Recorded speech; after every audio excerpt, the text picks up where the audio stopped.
Assalamualaikum warahmatullahi wabarakatuh. Izin menjelaskan tentang materi saya, yakni kondisi geografis Arab, Jazirah Arab sebelum kedatangan Islam.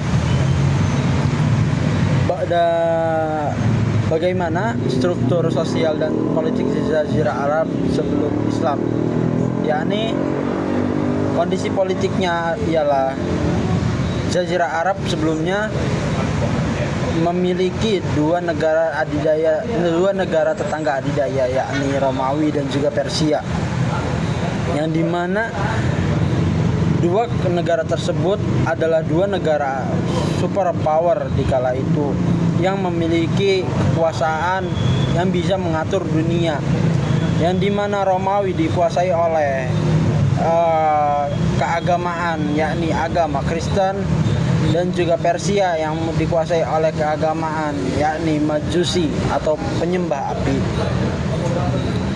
Dan bagaimana kondisi politik Jazirah Arab dengan dua negara tersebut?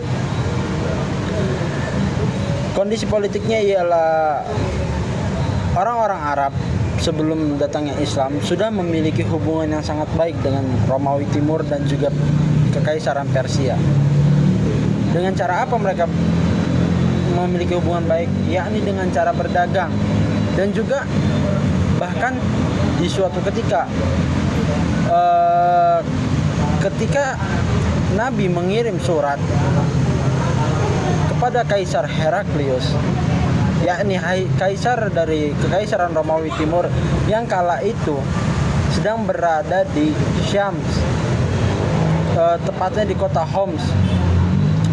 Kaisar Romawi Timur tersebut menerima surat dari Nabi Muhammad SAW, dan ia membacanya, lalu ia mencari orang-orang Arab yang sedang berdagang di kota-kota di Syam. Untuk apa?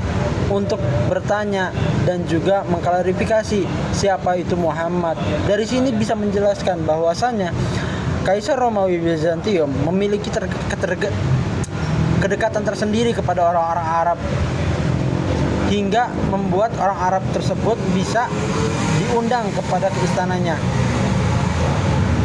Dan juga Kekaisaran Persia itu memiliki hubungan sama seperti Kaisar Romawi Bizantium, yakni memiliki hubungan dengan bangsa Arab, yakni melalui perdagangan. Siapa tokoh utamanya? Yakni Al-Musanna bin Harisah, seorang Arab dari suku atau kabilah Lahm. Dan dia juga ketika masa Khulafaur Rasyidin, terutama di Khalifah Abu Bakar dan Umar, beliaulah pencetus utama atau pencetus pertama yang ingin menaklukkan Persia di zaman Khulafaur Rasyidin, yakni di zaman Abu Bakar dan juga Umar. Dan bagaimana struktur sosial di Jazirah Arab sebelum datangnya Islam? Struktur sosial Jazirah Arab sebelum datangnya Islam yakni cukup parah dan cukup berantakan. Dikarenakan kenapa? Mereka mengalami masa-masa jahiliyah. Yang dinamakan jahiliyah itu apa artinya? Jahiliyah itu adalah kebodohan. Kenapa bangsa Arab dikatakan bodoh? Karena mereka sudah tahu patung itu tidak bisa berkata dan juga tidak bisa melindungi, tapi mereka memiliki kebodohan menyembahnya, dan juga mereka sebenarnya mengakui bahwasanya Tuhan mereka itu Allah, dan mereka menyembah patung itu. Mereka berdalih bahwasanya kita itu menyembah patung bukan karena kita menuhankan mereka, tapi kita berwasilah melalui patung tersebut untuk disampaikan kepada Allah. Dan disitulah salah satu contoh dari kejahiliahan sosial di bangsa Arab sebelum datangnya Islam. Dan juga terdapat kebodohan lainnya seperti memperbudak wanita dan menganggap wanita itu tidak ada harga dirinya. Bahkan ada keluarga-keluarga yang melahirkan anak-anak perempuan tersebut lalu dikubur hidup-hidup. Dikarenakan kenapa? Mereka merasa malu memiliki anak perempuan, dikarenakan anak perempuan tuh bahasa merekanya kayak nggak ada harga dirinya dan juga nggak guna, karena mereka butuhnya laki-laki yang siap peran dan siap penerus suku mereka, begitu.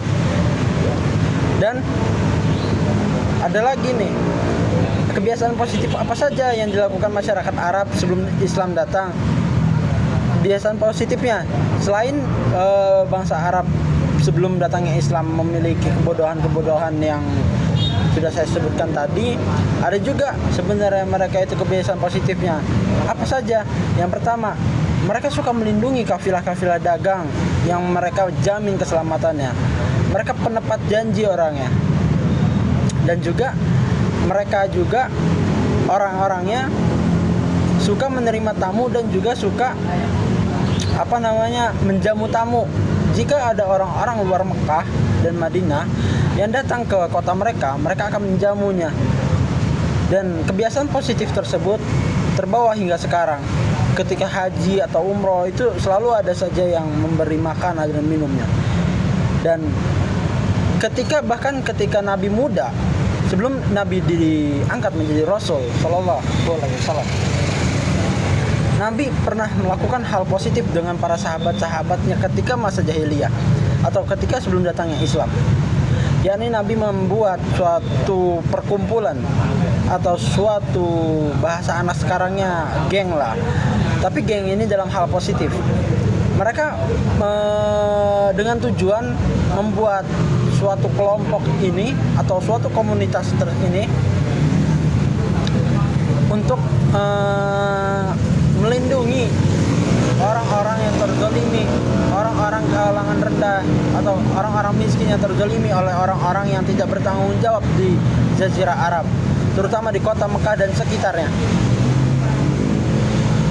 Dan ada lagi selanjutnya, yakni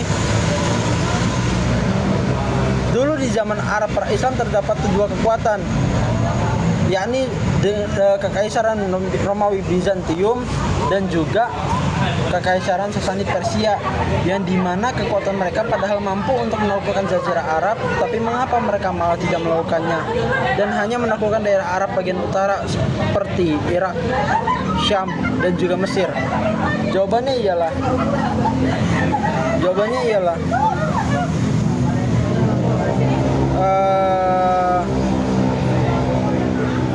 Kekaisaran Romawi mengapa tidak menaklukkan kota Mekah dan kota Madinah? Ialah jarak yang ditempuh oleh pasukan mereka itu tidak sebanding dengan apa yang akan mereka dapatkan di kemudian harinya. Karena orang-orang Romawi memikirkan tentang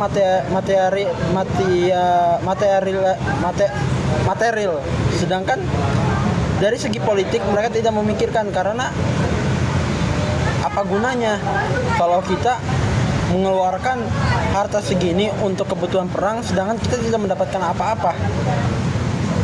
Beda dengan kekaisaran Sasanid Persia yang sebenarnya mereka itu pernah untuk melakukan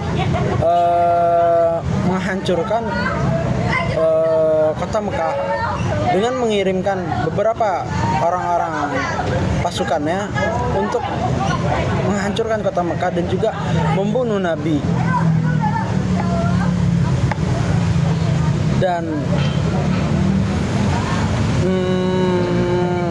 ada juga mengapa bangsa Arab terutama yang bermukim di kota Mekah dan Madinah yang notabene-nya mereka adalah keturunan Nabi Ismail dan secara tidak langsung penganut ajaran Nabi Ibrahim alaihissalam bisa mengalami masa jahiliyah. Nah, pertanyaan seperti ini sebenarnya sangat bagus. Dikarenakan kenapa? Dikarenakan memang benar sebagian besar orang-orang yang ada di Mekah itu ialah orang-orang keturunan dari Nabi Ismail alaihissalam. Mereka kan anak-anaknya Ismail, tapi kenapa mereka bisa mengalami masa jahiliyah atau mereka mengalami masa-masa kesesatan sehingga mereka jauh dari ajaran agama Ibrahim. Dikarenakan ada ceritanya, dikarenakan ada seorang yang bernama Amr bin Luhai, seorang kesepuhan dari Bani Kinanah. Dia pergi ke Syam untuk berniaga di Syam. Ketika di Syam, dia melihat orang-orang Syam menyembah berhala atau patung-patung itu. Dan Amr bin Luhai ini bertanya kepada orang-orang Syam tersebut, apa yang engkau sedang lakukan kepada patung-patung tersebut? Lalu orang-orang Syam ini menjawab, saya sedang melakukan meminta kepada patung-patung itu. Melalui perantara mereka lah saya meminta kepada Tuhan. Lalu Amr bin Luhai setelah berbincang dengan mereka, singkat ceritanya Amr bin Luhai meminta beberapa patung tersebut untuk dibawa kepada sukunya di Mekah.